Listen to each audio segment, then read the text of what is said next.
فاتح کی آیت نمبر 7 ہے، جس میں ہم اللہ تعالیٰ سے دعا کرتے ہیں کہ اللہ تعالیٰ ہمیں ان لوگوں کے راستے پہ نہ چلانا جن کے اوپر آپ کا غضب ہوا تھا، اور نہ ہی ہمیں ظالم کا راستہ دکھانا۔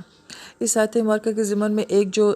مشہور تفسیر ہے وہ تو یہی ہے کہ مغضوب سے مراد یہودی قوم ہے، اور ظالم سے مراد جو ہے وہ نصارہ کی قوم ہے۔ اور ان کو مغضوب و ظالم کیوں کہا گیا تھا؟ کہ یہودی قوم وہ تھی کہ جن کے پاس علم بہت زیادہ تھا، ان کے علماء کرام کو جو ہے وہ احبار کہا جاتا تھا، اور احبار جو ہے وہ حبر کی جمع ہے، اور حبر کا مطلب ہوتا ہے کہ وہ لوگ جن کے ہاتھ ہر وقت سیاہی میں ڈوبے ہوتے ہیں، یعنی کہ بہت مطالعہ کرنے والے لوگ، بہت پڑھنے والے لوگ۔ یہود جو اس دور کے تھے ان کے پاس بھی بہت علم تھا، ایون یہود جو آج کے دور کے ہیں ان کے پاس بھی بہت علم ہے۔ آج بھی ان لوگوں کا یہ معمول ہوتا ہے کہ تقریباً وہ 12 سے 16 گھنٹے جو ہیں وہ اپنی کتابوں کا مطالعہ کرتے ہیں، اور ان کا ڈیلی جو ہے وہ اتنا ہی لکھنے کا معمول ہوتا ہے۔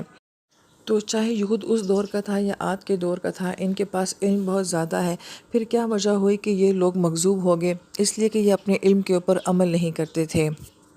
لہٰذا ان کے پاس علم تھا مگر عمل نہیں تھا۔ جبکہ اس کے برعکس نصارہ قوم کو جو ہے وہ ظالم کہا گیا ہے۔ ظالم کا لفظ جو ہے وہ ذلہ سے ہے، اور ذل کا مطلب ہوتا ہے گم ہو جانا۔ تو یہ لوگ گم ہو گئے تھے کس طریقے سے؟ کہ ان کے پاس عمل تو تھا مگر ان کے پاس علم نہیں تھا، لہٰذا صحیح ڈائریکشن نہ ہونے کی وجہ سے، صحیح علم نہ ہونے کی وجہ سے یہ اپنے اصل راستے سے گم ہو گئے تھے۔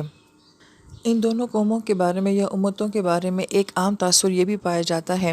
کہ ہم ظالم والی قوم یعنی کہ نصارہ کی قوم کو ہم قابل تر سمجھتے ہیں، اس لیے کہ شاید وہ اپنی نیت میں ٹھیک تھے یا وہ عمل کے لحاظ سے ٹھیک تھے، لیکن چونکہ ان کا علم صحیح نہیں تھا اس وجہ سے ان کا عمل جو ہے وہ ضائع ہوگا۔ اور اس کے برعکس ہم یہود کی قوم کو ان کی بنسبت ظالم سمجھتے ہیں کہ ان کے پاس علم تو صحیح تھا مگر اس کے اوپر وہ عمل صحیح نہ کر سکے۔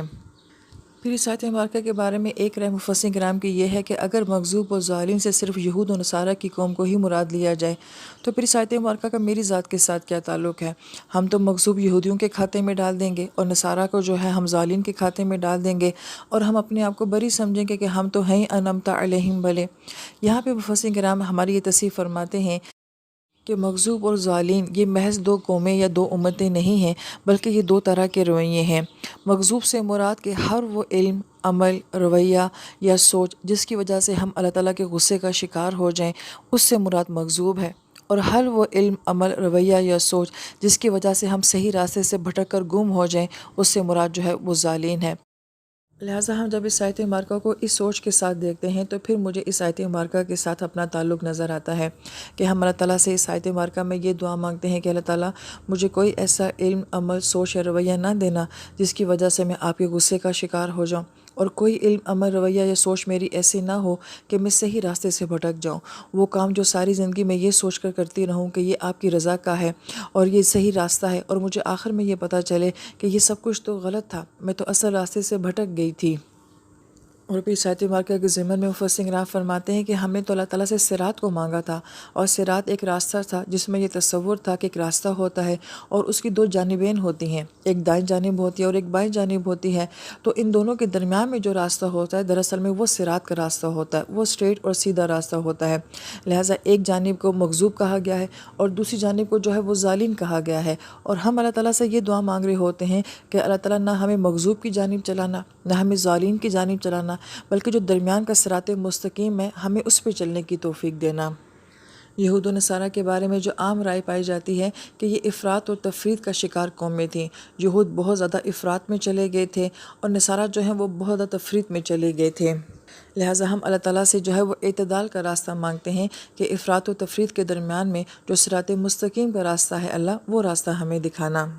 گویا کہ اس دعا کو اس نظر سے بھی دیکھا جا سکتا ہے کہ ہم اللہ تعالیٰ سے یہ کہہ رہے ہوتے ہیں کہ اللہ تعالیٰ مجھے ایسا علم نہ دینا جس کے اوپر میں عمل نہ کر سکوں، یا اللہ تعالیٰ مجھے ایسا عمل نہ دینا کہ جس کی کوئی دلیل نہ ہو، جس کی کوئی سند نہ ہو۔ تو یہ بڑی خوبصورت انداز سے جو ہے یہ دعا ہمیں سکھائی جا رہی ہے کہ ہم مغضوب میں سے بھی نہیں ہونا چاہتے، بے عملوں میں سے بھی نہیں ہونا چاہتے، اور ہم ظالم میں سے بھی نہیں ہونا چاہتے کہ جن کے پاس صحیح علم نہیں ہوتا۔ پھر آیت مبارکہ میں مغضوب کا لفظ جو ہے وہ مجہول کے انداز میں بیان کیا گیا ہے کہ جن کے اوپر غصہ کیا گیا، مگر اللہ تعالیٰ نے یہ نہیں بتایا کہ کتنوں پر غصہ کیا، کس کس کے اوپر غصہ کیا، لہٰذا اس سے مفسرین کرام یہ فرماتے ہیں کہ ہمیں نہیں بتا، تعداد ہمیں نہیں بتائی گئی ہے، اس کا مطلب ہے کہ وہ کوئی بھی ہو سکتا ہے، کسی بھی دور کا ہو سکتا ہے، لہٰذا ہم اس کو صرف یہ نہیں کہہ سکتے کہ یہ صرف بنی اسرائیل تھے، یہودی تھے، بلکہ کسی بھی دور کا انسان جو ہے وہ اس غضب کی زد میں آ سکتا ہے۔ اور پھر ظالین کو جو ہے فائلین، یعنی کہ اس میں فائل کے سیغے میں بیان کیا گیا ہے کہ اصل راستے سے بھٹک جانے والے بہت سارے ایسے لوگ ہیں جو اب بھی ہیں، جن کے پاس ڈائریکشن صحیح نہیں ہے اور وہ اپنے اصل راستے سے گم ہوتے جا رہے ہیں۔ پھر اس آیت مبارکہ کا ہمارے ساتھ اس طریقے سے بھی تعلق بنتا ہے کہ ہمارے معاشرے میں دو طرح کے رویے پائے جاتے ہیں۔ ایک وہ لوگ ہوتے ہیں جنہیں علم سے، معلومات سے، دلائل سے بہت تعلق ہوتا ہے، وہ اس کو سیکھتے بھی ہیں، حاصل بھی کرتے ہیں، مگر اتنی انفارمیشن ہو جانے کے باوجود، معلومات ہو جانے کے باوجود بھی جو ہے ان کے پاس عمل نہیں ہوتا ہے۔ تو کہیں یہ رویہ مغضوب کی زد میں تو نہیں آ رہا؟ ایمن اس میں ہم لوگ بھی آ سکتے ہیں۔ اللہ نہ کرے کہ ہم بھی ترجمہ سیکھتے ہیں، تفسیر سیکھتے ہیں، بہت کچھ ہمارے پاس بھی اب معلومات آ چکی ہے، لیکن اس کے باوجود ہمارا اس کے اوپر عمل کتنا ہے؟ تو ایک معاشرے کا رویہ یہ ہے کہ وہ علم کے اوپر بہت فوکس کرتا ہے، انفارمیشن اور معلومات کے اوپر بہت زور دیتا ہے، اور دوسری طرف رویہ ہمارے معاشرے کا کیسا ہے کہ وہ کہتے ہیں کہ ہم قرآن نہیں سیکھیں گے، اس لیے کہ سیکھیں گے تو ہمیں عمل کرنا پڑے گا، لہٰذا وہ ظالین میں سے رہتے ہیں کہ صحیح ڈائریکشن ان کے پاس ہوتی نہیں ہے، بہت کچھ وہ سمجھ رہے ہوتے ہیں کہ ہم ٹھیک اور اچھا کر رہے ہیں، مگر اس کے اللہ تعالیٰ کے نزدیک کوئی حقیقت نہیں ہوتی ہے۔ لہٰذا بہت خوبصورت دعا ہے کہ کہیں ایسا نہ ہو کہ علم تو آ جائے مگر عمل ساتھ نہ دیں، اور کہیں ایسا نہ ہو کہ ہم علم سے اس لیے بھاگ رہے ہوں کہ ہم عمل نہیں کر سکیں گے۔